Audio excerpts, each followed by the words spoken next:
我最近换季老咳嗽，就想买点秋梨膏喝，但是外面卖的也不知道成分纯不纯，所以我索性买了450斤砀山酥梨。我打算自己在家熬点秋梨膏。但是梨这个东西吧，它属于是寒性水果。我看到一个做法是把梨先血皮炒熟，然后再放到一起炖，这样就能去寒了。好家伙，这些梨血皮插丝儿干了10来个小时，都要给我们累麻了。我心说，要是这么折腾完了还不能去寒的话，那我只能在炖的时候放上2斤羊肉了。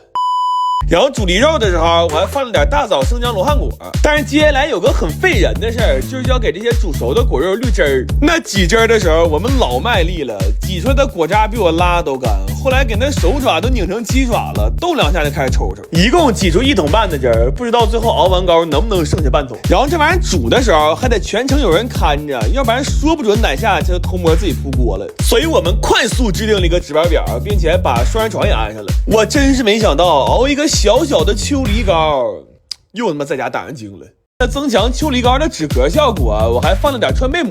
这玩意儿我一共才买了3两多，却花了我将近4000元呢。这换算下来比我命都值钱。就现在这个秋梨膏的成本呢，那别说咳嗽了，我估计我咳血都不一定能舍得喝。所以最后熬的时候我们都要吓死了，就生怕它糊了，稍微感觉有点不对劲儿就立马换锅。整整熬了17个小时，1分钟没合眼，就一直在那不停的搅。那给水熬没之前，差点先给我熬没了。最后450斤梨没加任何水和糖，熬出了41斤秋梨膏，合来1斤成本掉150块钱了。但这绝对是我这辈子最后一次熬秋梨膏了，这玩意儿实在太费人了。就这么说吧，第一天洗梨的时候，我看起来还人模狗样的呢。等做完所有东西之后啊，我靠，我爸看见我都得叫我一声大哥。我最近看点病越来越好，心里特别激动。作为一个本地老土著啊，我实在是太想在这个时候给鼻子干点事儿了，所以我买了500多斤水果。我打算做1500根冰糖葫芦上大街免费给游客发去，让大家感受一下我们本地人的美食和热情。但是这1500根口号喊挺爽，做起来真是要了命。这里的每一个环节都比我想象的要复杂，就光给这160斤山楂去籽压扁，我们就干了一整天。问题越着急还越出错，那熬糖的时候一会儿熬糊了，一会儿干翻沙了。我当时心里慌的一批，我心说要是按照这个效率还想如期发放的话，那恐怕我得尽早去找几个卖糖葫芦的摊贩聊一聊团购的事儿了。所以后来我们就开始尝试找朋友来帮忙，然后一听说是招待南方小青豆，大家都特别热情。最多的时候，我家这客厅里同时容纳了21个人，就恨不得走道都得横着走。而且人多了之后，这流水线也流畅了。就在这么一个40多平米的小客厅里，我们同时组建出了6个工作部门。但即便是在这么高效的工作架构之下，我们的节奏依然非常紧张。那天看直播都有印象吧？我们全程都没工夫说话了，后来就连上厕所都有时间限制了，你就说这强度它有多魔鬼吧。然后除了这些正常的糖葫芦，我还想做几个超长的给大家照相用。但这玩意儿做起来也贼费事，我们需要先用刀一点一点的把这架条削得足够细，才能往上穿水果。那老上当局穿的恨不得穿仨就得碎俩，就穿这么一串给我们小脸吃的是辣黄。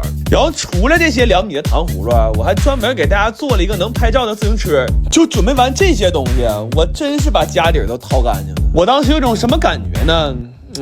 就是我好像在那一刻和哈尔滨文旅共情了。最后盘点了一下，历时4天，我们一共做出来1726串，再多做1串我都容易嘎了。然后发的时候，考虑到几个景点间隔太远，我就弄了个小推车，我把这几个景点串成了一个路线，然后全程推着这小车给大家发。零下20多度的天里，我们走了9个半小时，给我冻得都想嘎肾了。但是看到大家拿到糖葫芦之后那种喜悦，我真特别满足。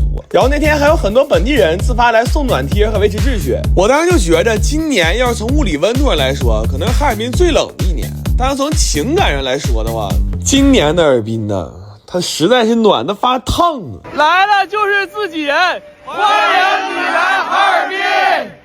妈，整挺想哭。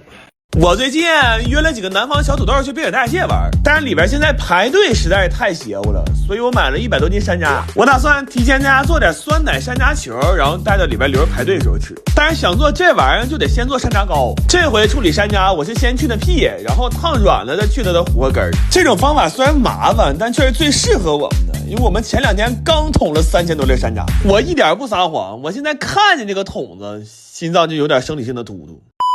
然后这山楂加水打成泥之后就可以过筛了，但这玩意儿因为组织纤维太细了，筛起来巨麻烦，而且用刮板还不吃劲儿，就只能用手干。那后来给我干的指纹都快磨没了。但这都不是最魔鬼的步骤，最魔鬼的是后来熬山楂糕。这玩意儿吧，它没法大火，我们一度熬到了第二天早上4点多。完了熬的时候还特别崩，这小点崩出来一趟一个泡。真的就这么做一次之后，我特别佩服那些能在家给孩子做山楂糕的父母。这要是我家孩子以后跟我说想吃那种没有添加剂的山楂棒棒糖啊，哼，我恨不得上去先给你牙掰碎它。然后外皮儿，我参考的是最近特别火的酸奶糕的做法，就是奶粉加酸奶一起和成团就可以了。所以最后这个小零食是一块酸奶糕包了几块山楂糕，然后外面还裹了点奶粉。这东西吃起来酸酸甜甜的，特别好吃，关键嚼起来口感还特别紧实，但就是做起来效率太低了。我们一共是做了7、8个小时才传出来300多个球，所以后来我非常果断，就把大部分的山楂糕都直接做成山楂糕了。主要我算了一下，要是想把这些东西都做成酸奶山楂球的话，那可能做完冰雪大世界都化了个嘚儿的了。然后我们就带着这些吃的去勇闯冰雪大世界了。这怕冷，我弟穿了4条裤子，还穿了1条可以加热的袜子。我们就去排大滑梯去了。今年这园区里好玩的东西实在太多了，尤其是蹦野迪那段实在太嗨了，我们这顿跟着摇头啊，以至于没等他低蹦完呢，我弟就把脖子给闪了。就看他这个状态，我估计他得带这个脖套回家吃年夜饭了。我最近特别好奇那种细如发丝的龙须酥是怎么做出来的，所以我买了100多斤糖，我想在家体验一下这个过程。然后做之前我看了1宿教程，我当时感觉我厉害透了，甚至我觉得这玩意儿都没有小时候翻绳难。结果干上之后，那翻车都要翻出花来了，那糖不是熬软了就是熬硬了，甚至有一单我那糖拉着拉着还给我弟头发粘一起去。好家伙，正值正月他头发赶上这么大个节，这事儿我想想都替我爸感到后怕呀。后来在做的过程里，我们一直在失败，甚至一度熬糖的速度都赶不上我们失败的速度了。关键这玩意儿它没法通过结果倒推过程，就是失败了之后我们不知道因为什么而失败的。换句话说，就是我们知道错了，但不知道错哪儿。后来我去问了问我姑，我记得他2年前就做成过，他在一些细节上帮我们进行了校正，同时让我明白了很重要的一环是拉糖时候的温度。这个温度虽然没有具体数值，但可以通过一些行为给它具象化，就是拉糖的时候只要它足够把手烫得通红，那这事儿基本就成一半了。说拉起来可比小号难多了，很多环节都是亮面产生了质变。而且我发现多人一起拉糖考验的其实不是默契，而是情感。那干的时候我仨都快毕业了，我当时就觉得有些老话说的还是有道理的，这3个和尚凑一起呀，他果真是没水喝呀。